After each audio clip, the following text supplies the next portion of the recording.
अब सफ़र स्टार्ट करते हैं शारान का।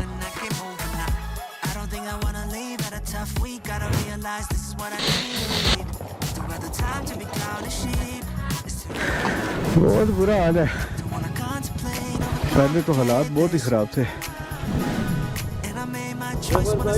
हाँ बहुत हिम्मत है बाकी।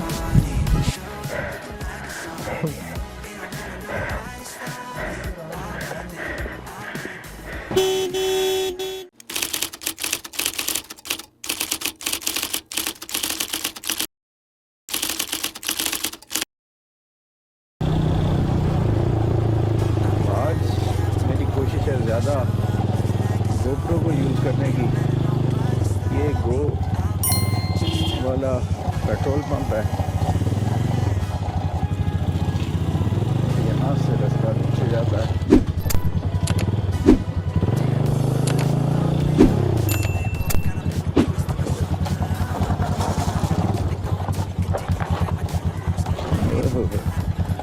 स्टार्टिंग ही बड़ी इवेंटफुल हुई है। असल में बजरी थी, बजरी पे तो वैसे ही स्लिप करता और बिल्कुल शेयर ड्रॉप था।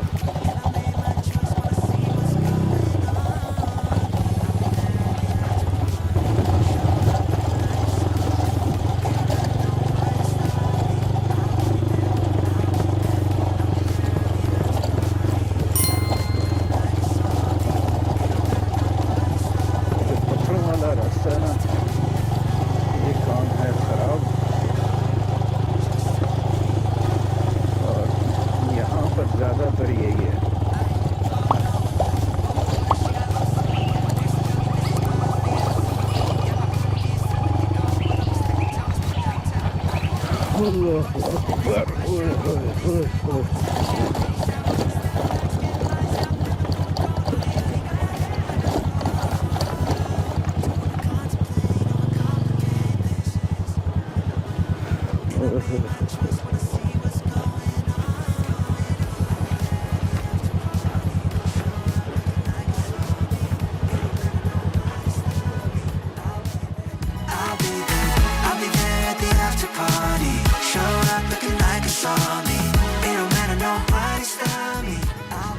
यार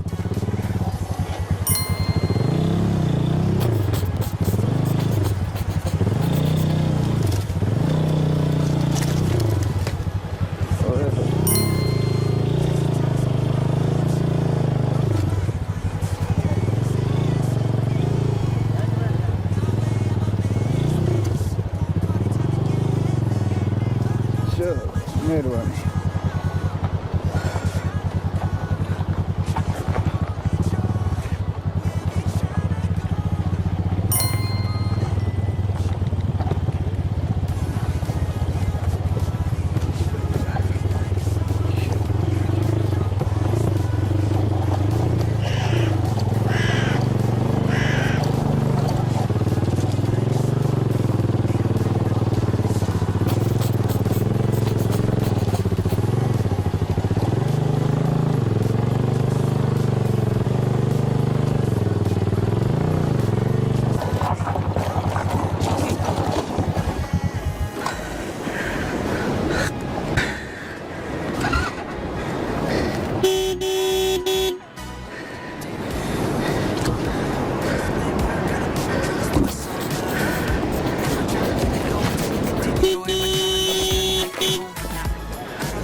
मेरी अभी वही उछली है ना, तो मैंने रोक दी।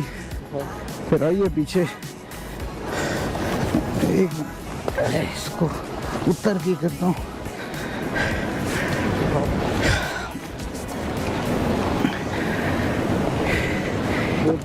या इसको तू चढ़ा ले, क्या ख्याल है?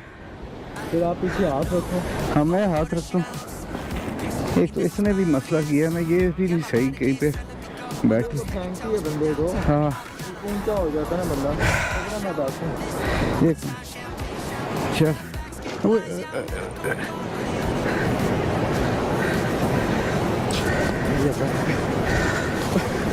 अच्छा ऑन कर ले।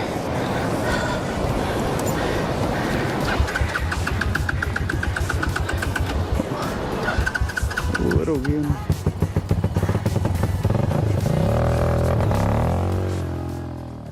शारान फॉरेस्ट आते हुए एक आइडिया ये तो था कि यहाँ पे अच्छी खासी चढ़ाइयाँ होंगी और ऑफ रोड इसका आसान नहीं है, लेकिन स्टार्ट में ही इतनी टफ किस्म की चढ़ाई मिल जाएगी तो वो मुझे आइडिया नहीं था। पहले मैं यहाँ पे ये ट्रैक कर चुका हूँ 1-2 बार, लेकिन जीप पे किया, तो बाइक पे मैंने नहीं किया था।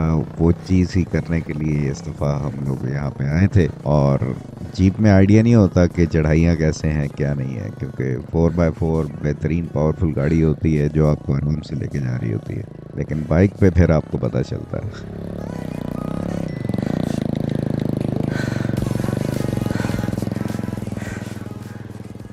पहले मुझे लग रहा था यार शायद मैं ही सही तरह से राइड नहीं कर रहा हूँ, मुश्किल ये मुझे ज़्यादा लग रहा है, लेकिन जब पराचा ने बाइक चलाया तो उसके बाद उसके जो कमेंट्स थे कि यार ये तो बिल्कुल संभाला ही नहीं जा रहा है, इसका जो हिस्सा आपने अल्टर कराया है तो वो चीज़ सही तरीके से मैनेज नहीं हो रही है।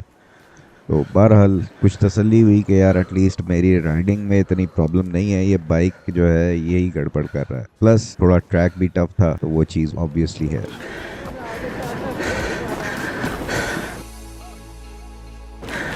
बहुत बुरा हाल है।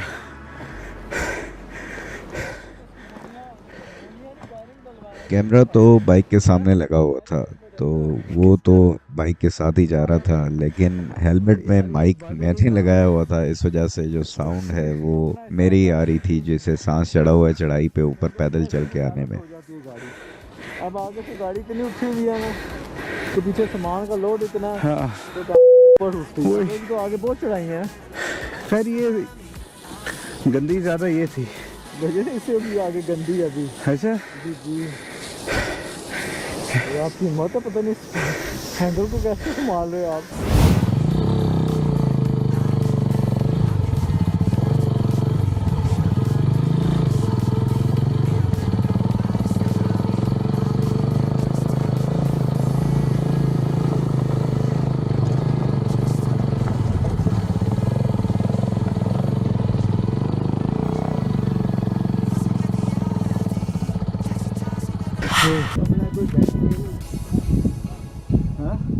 क्या है इस सिचुएशन में मुझे बिल्कुल नामुमकिन लग रहा था कि मैं ये ट्रैक कर पाऊंगा, लेकिन हमारे इस ग्रुप में आरडी साहब भी मौजूद थे जो कि एक बहुत ही सीजन किस्म के राइडर हैं और इनकी अपनी वर्कशॉप भी है, स्पेशली ऑफ रोडिंग जो है ना बहुत ज़बरदस्त करते हैं। तो उन्होंने मशवरा दिया कि जो लगेज मैंने बांधा हुआ है इसको डिवाइड करें, और कुछ उन्होंने अपने बाइक पे सैडल बैग्स जो मेरे थे वो उतार के लगाए, और बाकी का सामान उसको भी थोड़ा सा अरेंज किया इस तरीके से कि वेट जो है डिस्ट्रीब्यूट हो जाए, और उसके बाद फिर मैं आगे जा सका, वरना उसके बगैर आगे जाना बहुत ही मुश्किल था, नामुमकिन ही था, क्योंकि हर खड्डे पे हर बम्प पे जो है ना आगे से टायर उठ जाता था।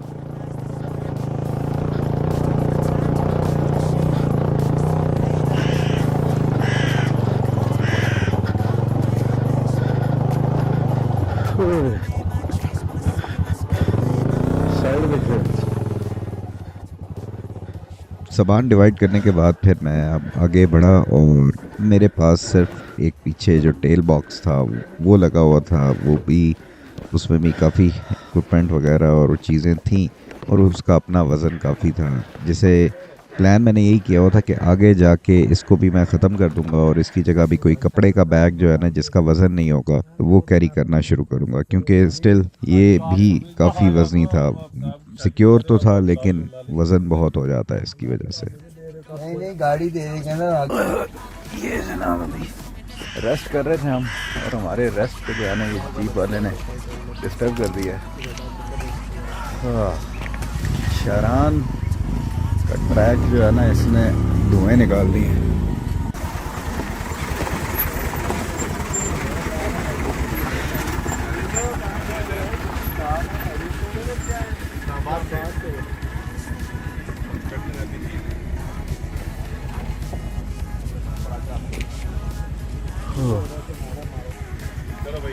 आरडी भाई कैसे जा रहे हैं सर आपका ट्रिप? एक्स्ट्रा लोड के साथ आपको एक्स्ट्रा लोड जो है ना डाल दिया हमने। जिंदाबाद। ये जनाब आरडी भाई की वजह से आज टूर जो है ना वो पॉसिबल हो रहा है, वरना तो प्रोग्राम बढ़ गया था। जहाँ कुछ ऑफ रोड ट्रैक हैं उनमें आसान सा पैच आ जाता है, कुछ थोड़ी देर के बाद ज़रा इजी हो जाता है काम।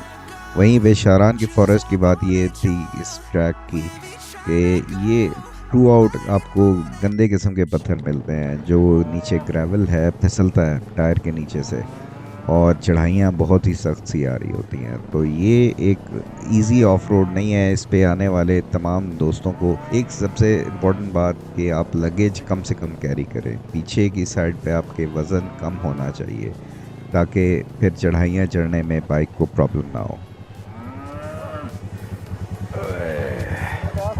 वो आगे चले गए हैं? वो गलत चले गए, मैं इसीलिए उनको कहा था किधर? वो इस तरफ निकल गया। वो तरफ निकल। वो वाटर ट्रैक है, वो बहुत गंदा ट्रैक है, इतना गंदा ट्रैक है वो। आपने सोच है करके आया ना पिछली दफा, वो जो गंदे गंदे वो पानियों के बीच में से। नहीं गंदे पानी में नहीं, इससे गंदा रास्ता है। अच्छा, उसी का निकल गया वो। वहाँ पानी है ना, रिवर है वो, बहुत जगह बहुत खूबसूरत है। अच्छा। बंदा तो कह रहा था कि आगे अब सही है। आइडियली ये ट्रैक जो बने हुए हैं ये एटलीस्ट यहाँ पर 400 प्लस सीसी बाइक्स और डर्ट बाइक्स या ऑफ रोडिंग के लिए जो एडवेंचर बाइक्स बने हैं वो यहाँ पर लेके आना चाहिए। लेकिन अमूमन हमारे पास होते हैं 150 या 125 बाइक्स, तो वो फिर उनका टॉर्क कम होता है, पावर कम होती है, तो वो सही ज़ोर लगा रहे होते हैं उसमें। तो रुक रुक के जाएं, क्योंकि बाइक पे भी आपके थोड़ा ज़ोर कम लगेगा, क्लच प्लेटें जो है वो ख़राब नहीं होंगी, और ख़ुद भी सांस लेते हुए जाएं। पानी ज़रूर कैरी करें साथ में, क्योंकि गर्मी भी होती है, एनर्जी भी लग रही होती है, तो पानी पास हो तो वो आसानी हो जाती है। सारे रास्ते हम यही बात करते आ रहे थे कि पानी की जो लाइंस है ना, इससे बड़ा अवॉइड करना है इसको, इसके ऊपर से नहीं गुजरना। लेकिन एक जगह पे आगे बहुत गंदा रास्ता था, तो मैंने कोशिश की एहतियातन क्रॉस करने की, और आगे फिर जो हुआ वो आपके सामने।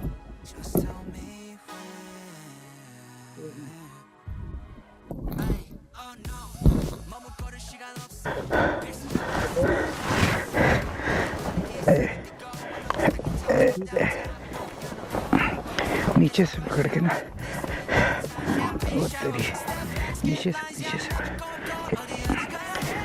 पकड़ के ना, वो तेरी नीचे से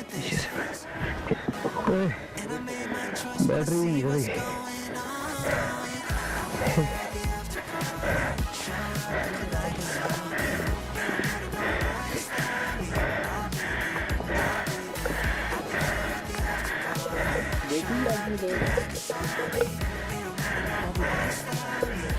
वो तो ठीक है ना। हाँ,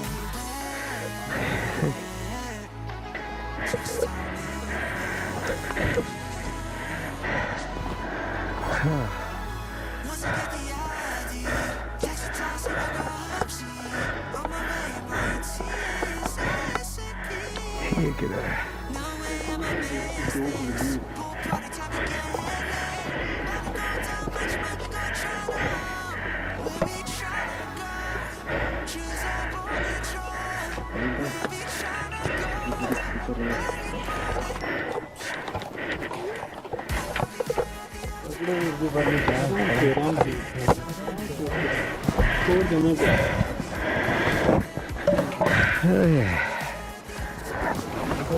ये तारों को थोड़ा सा अंदर कर ले किसी साइड पे ना, फिर नहीं सही बस। हाँ, पाइप खतरनाक है। यार ये जो तार एक खाली सी निकली है, ये कोई है तो नहीं? ये वाली तार यहाँ मेरा ख्याल है। नहीं अभी स्टार्ट करो, चेक करवा के आओगे तो उधर आगे जाके देखते हैं। स्लप चल रहा है? हाँ सिर्फ चलता है। मारो जरा स्लप, क्लच दबाओ तो, क्लच दबाओ तो नीचे प्लान लगाएगा। ये चेक करो। हाँ आराम से जाना, आराम से अभी एक दो भाई साइड जाने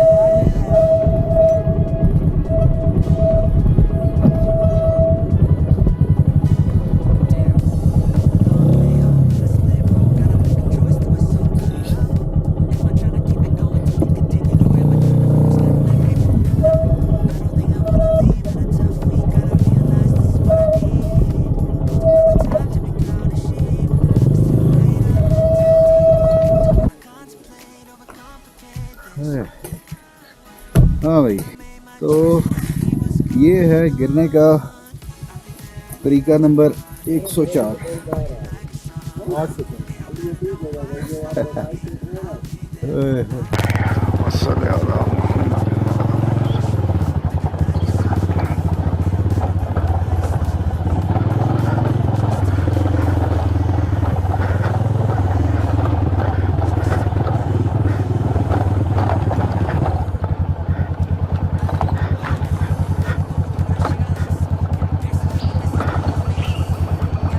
वाह क्या बात है, पत्ते जो गिरे हुए पड़े हुए हैं बहुत खूबसूरत लग रहे हैं।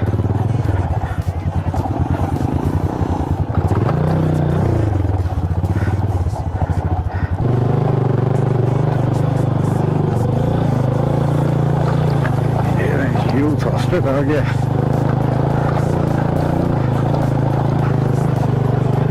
यहाँ पे रुकना है, आगे जाना है, यहीं पे रुकना है।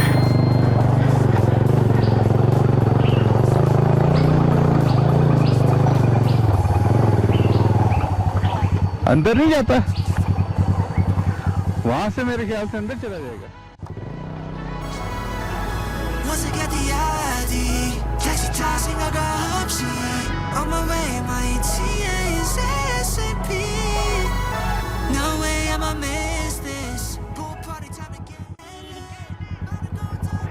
या उधर से वो पीछे साथ, पीछे वहां से मेरे ख्याल से वो घर के साथ से अंदर चला जाए शायद।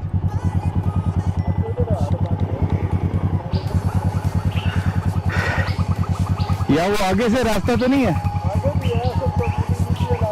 हाँ नहीं, वो पॉट वाला तो आगे है। ये सही है, सही है। ये बाइक किधर ही खड़ी कर रहे हैं?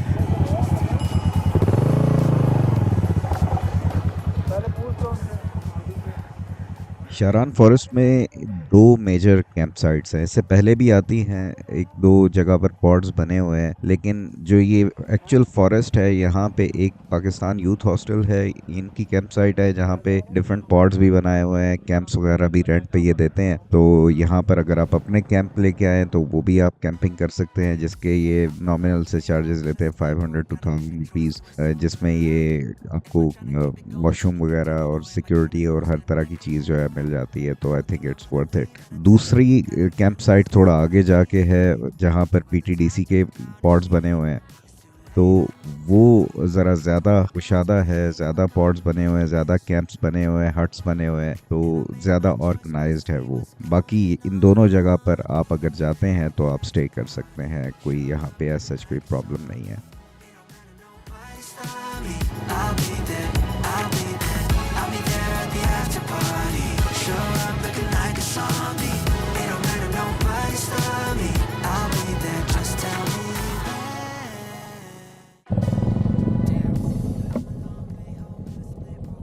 आजकल यहाँ पर सीज़न का बिल्कुल एंड था और टूरिस्ट भी बहुत कम आए हुए थे, बिल्कुल ना होने के मुताबिक एक्टिविटी थी।